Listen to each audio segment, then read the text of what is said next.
சாய்ராம். என் அன்பு செல்லமே, என்னுடைய அன்பு தங்கமே, சில நாட்களுக்கு முன்பெல்லாம் நீ அதிகமாகவே அனைவருக்கும் உதவி செய்வாய்.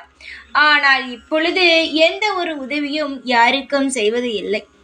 உனக்கு பண கஷ்டம், சிலருக்கு என்னதான் உதவி செய்தாலும் அந்த நேரத்திற்கு திரும்பி கிடைக்கவில்லை என்ற ஒரு மனவேதனை.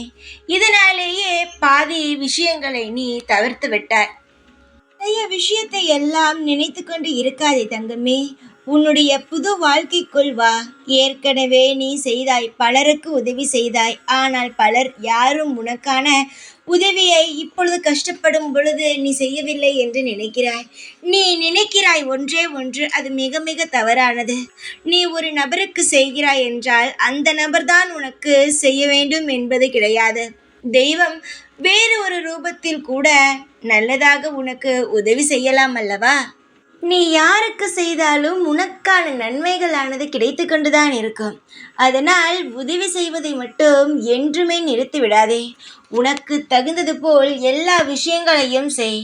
எப்பொழுதும் மற்றவர்களுக்காகவும் சரி, உனக்காகவும் சரி, எந்த இடத்திலும் கடன் வாங்கவும் கூடாது. இருப்பதை வைத்து வாழ வேண்டும். அதை புரிந்து கொள்.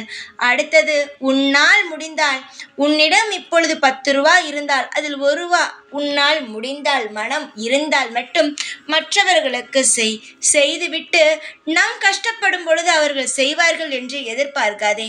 நீ செய்யும் நல்லதுக்கு தெய்வமானது உன்னை நிச்சயமாகவே காவல் காக்கும். உனக்கு ஒரு கதை சொல்கிறேன், காதில் வாங்கிக்கொள். ஒரு கழுதை நிறைய பொதி சுமந்து கொண்டு வந்து கொண்டு இருந்தது. பின்னால் எஜமானும் எஜமானுடைய நாயும் வந்து கொண்டு இருந்தது. எஜமானுக்கு களைப்பாக இருக்கிறது என்பதற்காக ஒரு மரத்தடியில் அவன் படுத்து உறங்கினான். அதே இடத்தில் ஒரு புல் இருந்தது. புல்லை அந்த கழுதை சாப்பிட்டு கொண்டு இருந்தது. புரிகிறதா? அதே நேரம் அந்த நாய்க்கும் பசி வந்தது. நாய் ரொம்ப நேரமாகவே பொறுத்து பார்த்துவிட்டு கழுதையிடம் சொன்னது, கொஞ்சம் சாய்ந்து கொள், உன்னுடைய முதுகில் இருக்கும் சாப்பாட்டை நான் கொஞ்சம் சாப்பிட்டு கொள்கிறேன் என்று. அதுக்கு அந்த கழுதை சொன்னது, உறங்கிக் கொண்டு இருக்கும் கழுதை சொன்னது, பொறுத்திரு, எஜமான் வந்து உனக்கு உணவை தருவான் என்று. சரி என்று அப்படியே அந்த நாய் போய் உறங்கியது. உறங்கிய பிறகு கழுதை புல்லை தின்று கொண்டிருக்கும் பொழுது 2 ஓநாய்கள் வந்து அந்த கழுதையை கடித்தது. அப்பொழுது கழுதை சொன்னது நாயிடம், எனக்கு வந்து உதவி செய் என்று. அதே பதிலை சொன்னது நாய், பொறுத்திரு, எஜமான் வந்து உனக்கான உதவியை செய்வார் என்று. புரிகிறதா? அந்த ஓநாய்கள் அந்த கழுதையை கொன்றும் விட்டது. உதவி செய்தால் திரும்ப உதவி கிடைக்கும்.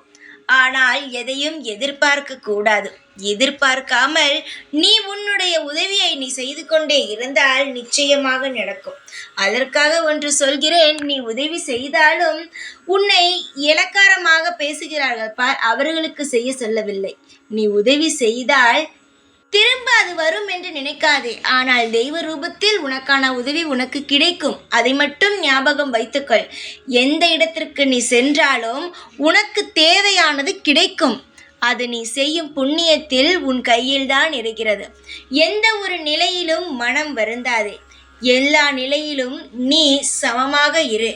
அதுவே உனக்கு உச்சிதமானது. புரிந்து கொள் தங்கமே. வாழ்நாள் முழுவதும் எல்லாவற்றையும் இழந்தோம் என்று நினைக்காதே. உன் கடமையை செய். தானாக நீ இழந்ததை விட அதிகமாக நன்மைகள் உன் வாழ்வில் வந்து சேரும். அனைத்திற்கும் நானே பொறுப்பாக இருப்பேன். தைரியமாக இரு. எப்பொழுதும் என்னாலும் உனக்காக நான் இருப்பேன். ஓம் சாய்ராம்.